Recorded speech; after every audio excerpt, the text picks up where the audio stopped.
চাওঁতে চাওঁতে এডিআৰই পৰীক্ষাৰ দুটা পৰীক্ষা আমি পাৰ কৰিলোঁ।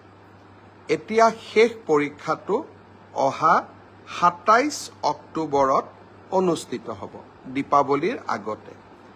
২৭ তাৰিখৰ যিটো পৰীক্ষা, চতুৰ্থ শ্ৰেণীৰ বাবে এই পৰীক্ষা অনুষ্ঠিত হ'ব। আৰু ইয়াত আমাৰ দুটা কেটেগৰীৰ ল'ৰা ছোৱালীয়ে দুইবেলা পৰীক্ষা দিব। যিসকলৰ কোৱালিফিকেশ্যন মেট্ৰিক পাছ, তেওঁলোকে এটা পৰীক্ষাত বহিব, আৰু যিসকলৰ কোৱালিফিকেশ্যন মেট্ৰিকতকৈ তলত, তেওঁলোকৰ বাবেও এটা পৰীক্ষা অনুষ্ঠিত হ'ব।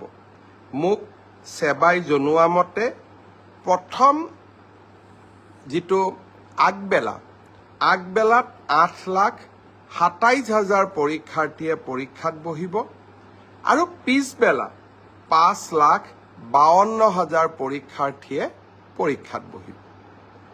মই আকৌ এবাৰ সকলো পৰীক্ষাৰ্থীকে শুভেচ্ছা জনাইছোঁ, আৰু পৰীক্ষাৰ্থীসকলক আমি এটা সুন্দৰ পৰিৱেশত পৰীক্ষা দিয়াৰ সুযোগ আৰু সুবিধা দিম, তাক মই পুনৰ আকৌ এবাৰ প্ৰতিশ্ৰুতি দিছোঁ।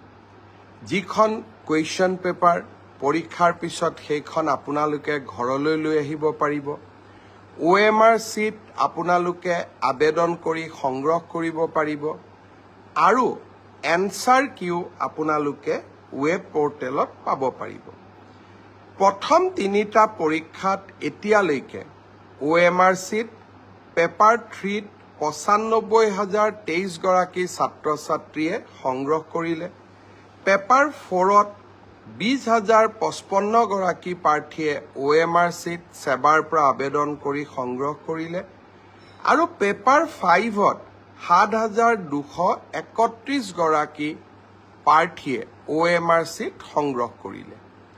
মই যিমান ভাবিছিলোঁ সিমান ষ্টুডেণ্টে OMR চিট লোৱা নাই, সি আমাৰ ওপৰত থকা বিশ্বাসকে সূচায়।